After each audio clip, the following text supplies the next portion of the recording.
All right, so if you watched my last video, then near the beginning of the video, I stated that I had bet $11,000 US on Donald Trump winning the US elections, 10,000 with the bookies and 1,000 against a friend.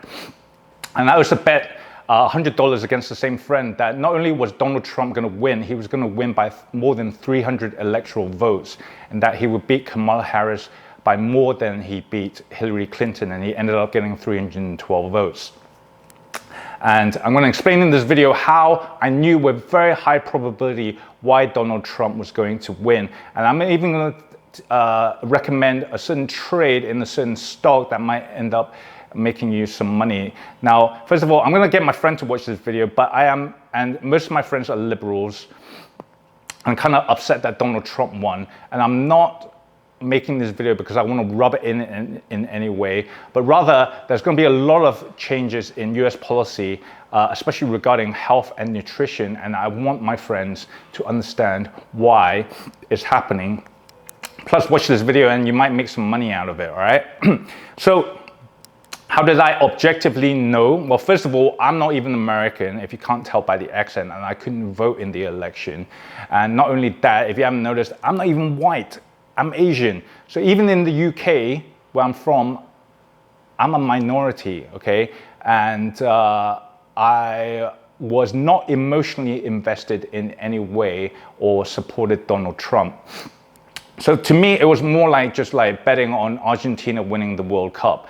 And if you want to bet objectively, then you shouldn't side based on emotions or your personal beliefs, but rather than just based on the odds and why somebody was going to win. Okay, so how did I know that Donald Trump had a high probability of winning? First of all, I tracked a bunch of pharmaceutical stocks, such as Pfizer, which was down by more than 10% prior to the election and directly after. And then this is Bayer, a German pharmaceutical company, and I've included the drop on Monday after a bad earnings report, but it was down a lot prior to the election. And also this company, Moderna, which is making the COVID-19 vaccines, and it took a huge drop in August when Robert Kennedy Jr., whom a lot of non-Americans didn't even know about before, pulled out of his race as a third-party candidate in the election and endorsed Donald Trump. And why would Moderna stock price suddenly drop really badly? Well, I'll explain later on in the video, but it is down over 65% in just 6 months, right? You would have made a fortune shorting that stock. So, and the reason why a lot of the pharmaceutical stocks are down is because pharmaceutical companies make medicine, and Robert Kennedy Jr. ran on the platform of Make America Healthy Again. And if there were fewer sick people, chronically sick people, then they need fewer medicine. And so the pharmaceutical companies will sell less medicine and make less revenue. And also Bayer merged with Monsanto, which was making a glyphosate-based herbicide called Roundup. And if America and other countries stop using the herbicide glyphosate, then Bayer will lose a lot of revenue from that. So the smart money in investing tend to know what's going to happen before it happens, and the mutual funds and hedge funds were selling the pharmaceutical companies even before the election to lower their risk and reduce their holdings in the pharmaceutical companies, because they knew if Trump won, then Robert Kennedy Jr. is going to enact a lot of changes which will cause people to be healthy and then use less medication. And a second indicator for me was basically, well, the war in Gaza right now, a lot of people are dying. And I totally support Israel's right to defend itself, but the war in Gaza is kind of like turned into like a mini genocide. And there were multiple interviews that I watched where Muslims were stating, living in America, were stating that they were going to vote for the Republican Party. And traditionally they've been voting Democrats. So there's over 4 million Muslims in America, and if 1.5 million of them swung from voting Democrats to Republican, then that's 1% swing on the vote, which is a huge amount, all right? And most people didn't even discuss that, which was the Muslim vote. Also, the most important issue in most elections is the state of the economy. In this election, it was stated as 31% of people thought it was the most important issue for them, which would probably explain why 46% of Latinos voted for Donald Trump, even though he threatened to basically deport illegal immigrants, most of whom will be Latinos. And a lot of liberals were saying, Donald Trump is racist and he discriminates. Yet, Latinos whose brethren will be deported, almost half of them voted for Donald Trump, because for them, the most important issue was the economy, not illegal immigration. And in fact, the illegal immigrants will be competing with them for the same jobs. Also, I paid no attention to what was happening on social media regarding politics itself, because the thing with social media is that the algorithm keeps promoting the same stuff that you already like to you. All right, so you end up being in an echo chamber. So for me, I was looking at stuff like gym pages, nutrition pages, investing pages, and joke pages. And in the comment section, I kept seeing comments where people were supporting Donald Trump. So I could tell just from neutral pages I have followed for years that there was a large support for Donald Trump. And for people who are left-leaning, they're just going to keep getting pages promoted to them, which promotes left view, and conservatives just keep getting pages that promote a rights view, so a right-leaning view. So people end up just reinforcing and getting a positive feedback on their own opinions and their own views, which in my opinion is not objective at all, because the last thing you want to do is just reinforce your own views all the time. You can learn what other people are thinking, so you know what's going on. In fact, if Facebook, the app on your phone, can access your microphone and hear what you're talking about, so that if you start talking about random stuff like, oh, I want to get married, you're going to get advertising for wedding dresses and wedding rings on your Facebook feed, because they want to keep promoting stuff that they think you already like to you. In fact, if I start talking about midget porn, okay, if I keep saying midget porn, you know what's going to happen? And if you're watching this on your phone, tomorrow you're going to get loads of naked dwarfs running around on your phone. No, I'm just kidding, that's not going to happen. But let me know if you start getting pictures of this guy popping up on your phone, all right?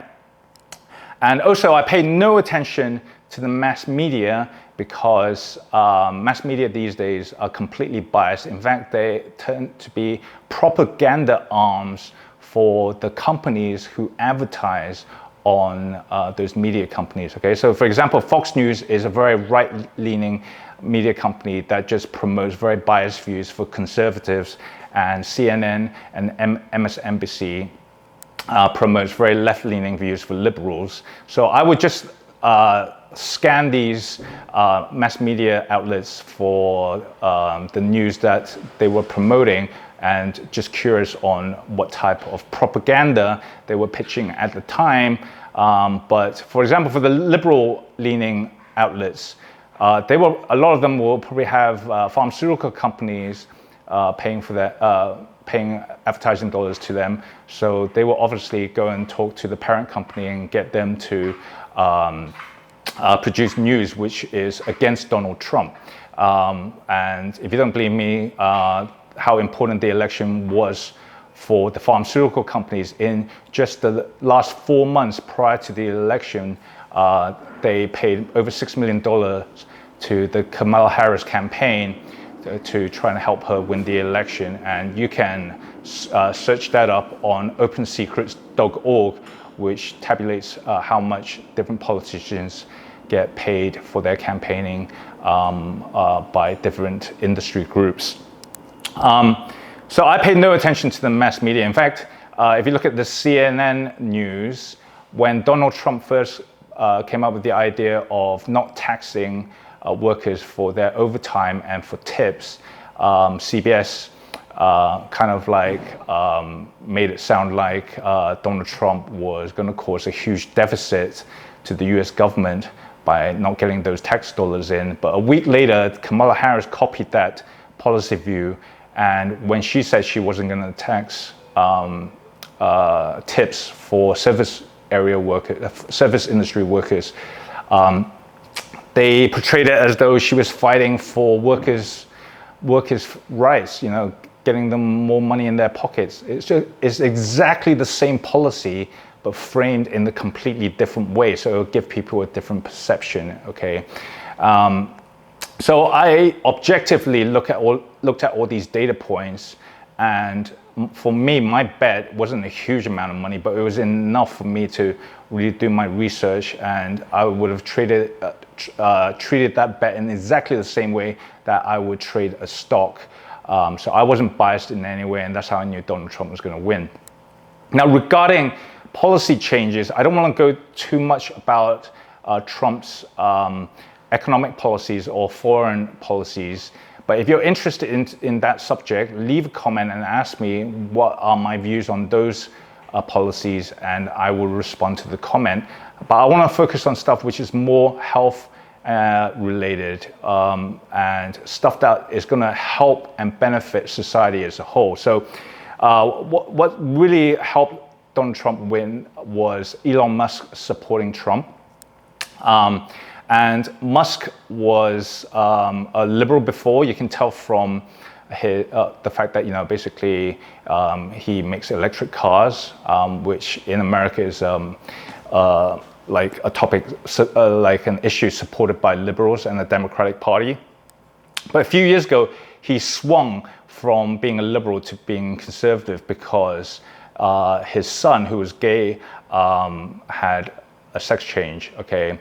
And he felt that he was conned into allowing his underage child to go from being a boy to a girl because he felt that the psychologists and the doctors behind it conned him. Now, to explain what I mean by that, or what he meant by it, basically, if you look at this girl, Chloe Cole, she when she turned 12, she had a lot of issues with her body changing and the fact that she was getting breasts and boys were looking at her, and she felt very uncomfortable. Plus, she looked up to her brothers. So she wrote a note to her parents saying that she wanted to transition to being a boy. And her parents, being concerned, took her to a psychologist and to the doctors, who then pitched to her parents saying that you should let your daughter transition, otherwise she's at risk of killing herself. Okay, so basically they scared the parents into allowing her to transition. And by the way, this is now $1 billion business in America, okay, helping kids transition to the opposite sex. And so she got hormone therapy, which changed her jawline and changed her voice. And that's irreversible. And then at age 15, they cut off her breasts, and there was no going back.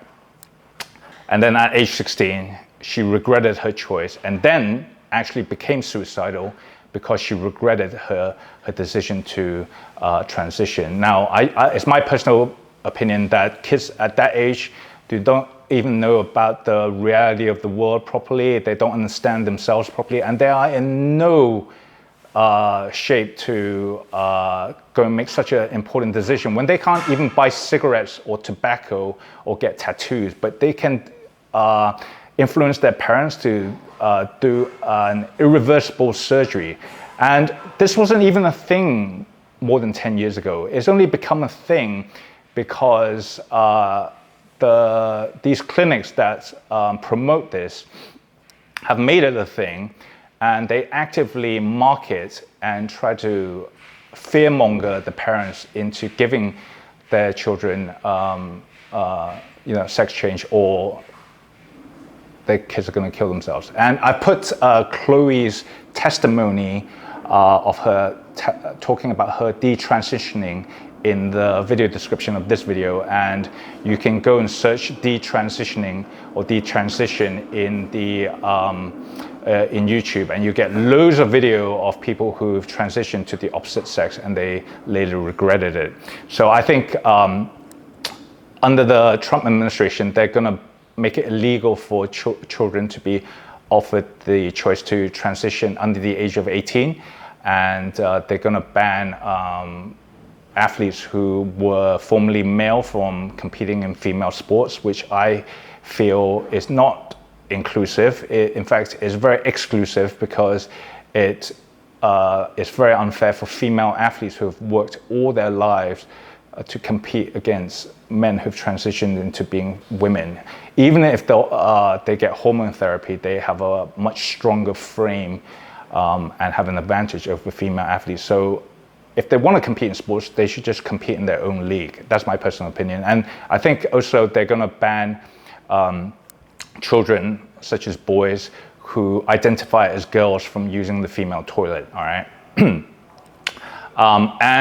But more importantly than that issue is the fact that Elon Musk felt that society has swung in a way where more liberal-leaning side of society and the Democratic Party was starting to censor free speech. And that's that's the main reason why he took over Twitter. It wasn't to make money. In fact, Elon Musk lost a ton of money taking over Twitter, but he felt it was important to have a social media platform which guaranteed free speech.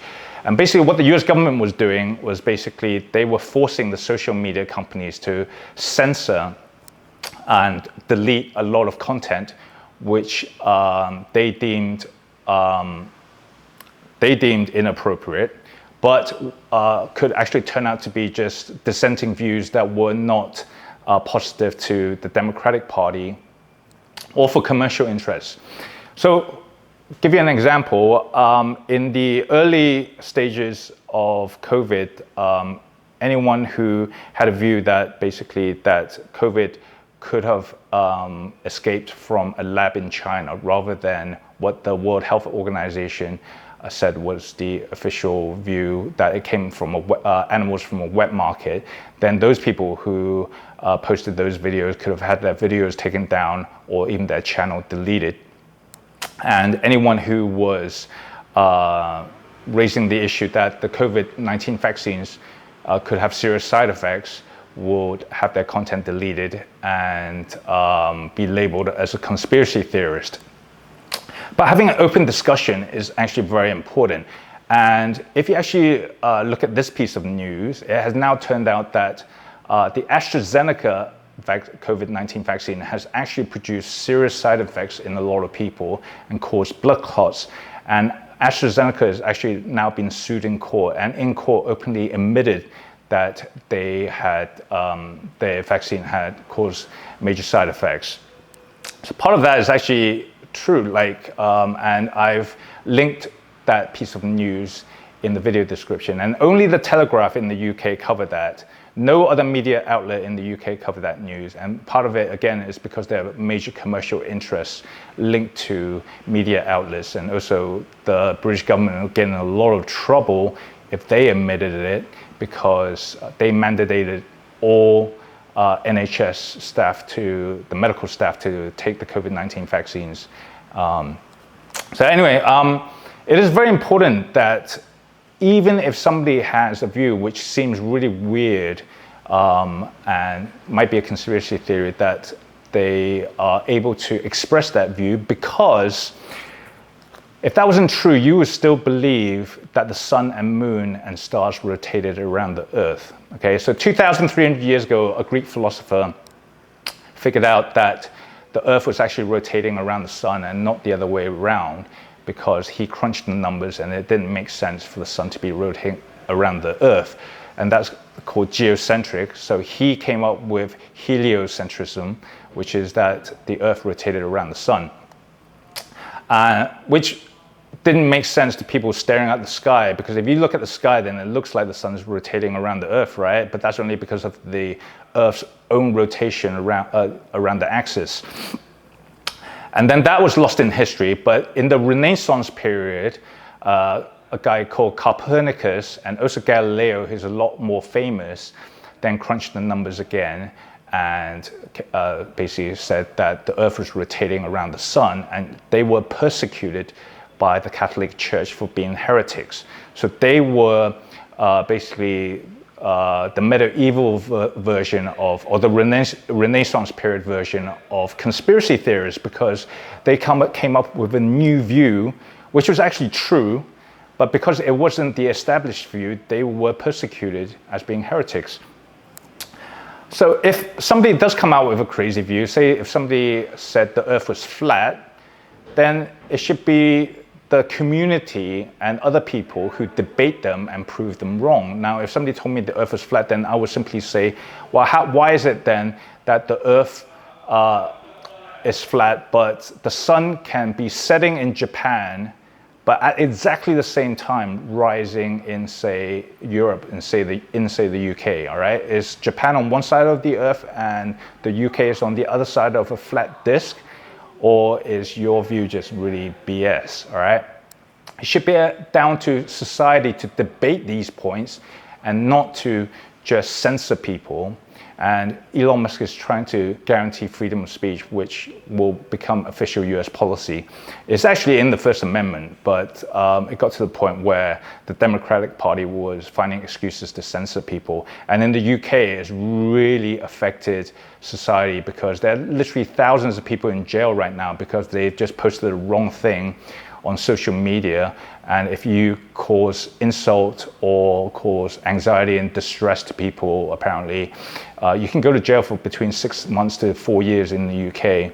It became such a serious issue that this guy, Mr. Bean, posing as Rowan Atkinson, gave a very eloquent speech criticizing this law. And I'll put the link of his speech in the video description. But regarding Robert Kennedy Jr., this is the irony where he used to be considered a conspiracy theorist. And in fact, 4 years ago, I thought he was a conspiracy theorist. But now he's very close to Donald Trump and going to be running a lot of the regulatory departments in the US government. So he's still listed as a conspiracy theorist on Wikipedia, but how can he be that if he's now the boss of all these regulatory bodies related to food and drugs and nutrition, right? So one thing that's possible that Robert Kennedy Jr. will do is he might start funding research which will prove that the COVID vaccines did in fact have serious side effects. Now, if you listen to this UK cardiologist who's a consultant to other cardiologists, so he's a real expert in the field. He was on Diary of a CEO a month ago, and he said that basically he looked at the study where patients with cardiovascular disease, after they took the COVID vaccine, their risk of getting a heart attack went up from 11 to 25% in just an 8-week period. And he also knew of some researchers who, just by accident, doing scans for a different study, found that those who had taken the COVID vaccines from Pfizer and Moderna were getting inflammation of the arteries. And inflammation of the arteries is one of the main causes over time of heart attacks, which is why the Moderna stock price took a huge dive when Robert Kennedy Jr. endorsed Trump, because if Trump won and he starts directing the National Institute of Health, which is the government arm of research regarding stuff like physiology or relating to medicine, starts funding research and looking at the historical data of heart attack rates for COVID-19 vaccinated people versus non-vaccinated people, then they can seriously damage those companies because they'll be exposed to a lot of lawsuits. Now, Moderna is already down by over 65%, so I don't think it's a good trade. But Pfizer is only down 10% in the last month, and they can have a huge risk on top of the fact that they're going to sell fewer medications if people got healthy. So it could be a good trade to go and short Pfizer, but you have to, I'm not going to tell you to do the trade. I'm just saying, if you think Robert Kennedy Jr.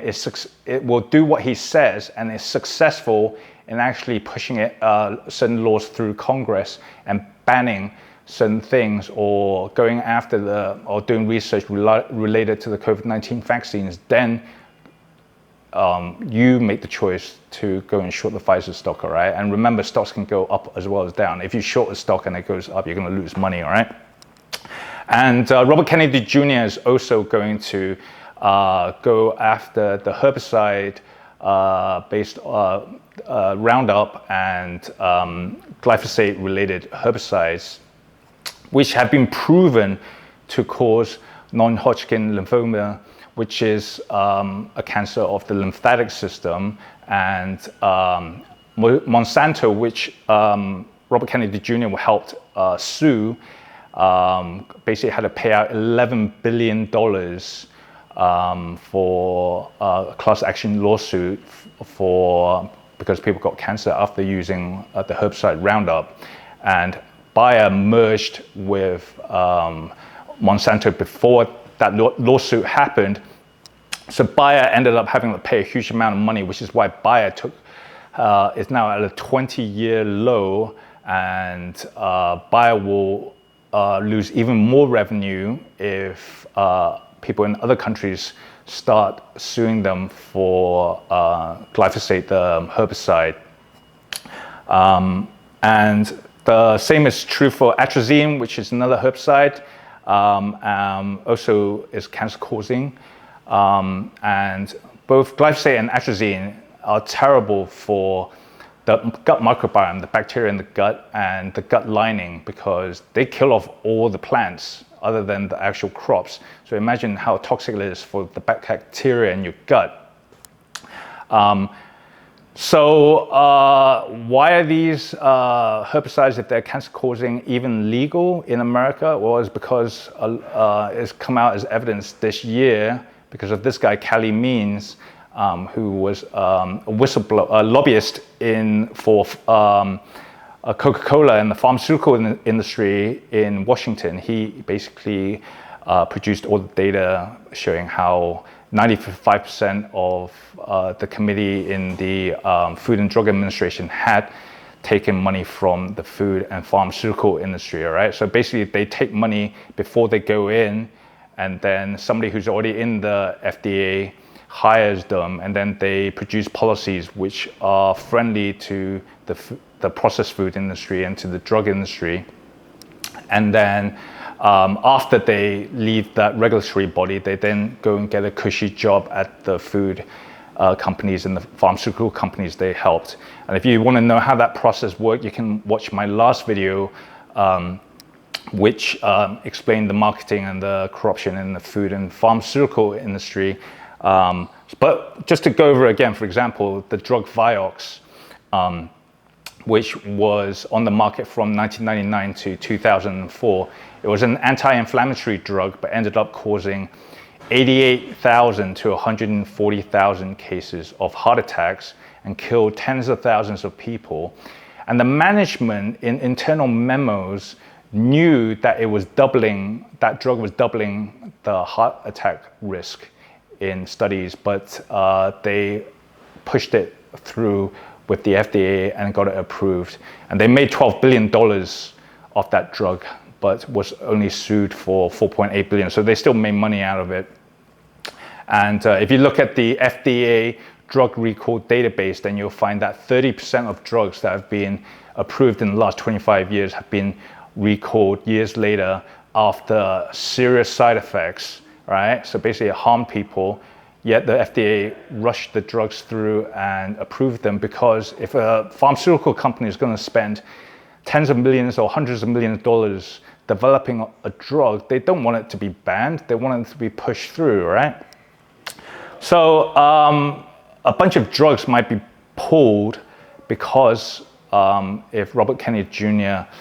fires everyone at the FDA, and then pulls a bunch of drugs. So that's going to affect companies like Pfizer and Merck. And then they're going to pull coloring like Atrazine, which is yellow 5 in the US, and color 102 or AUS/NZ 102 in Australia.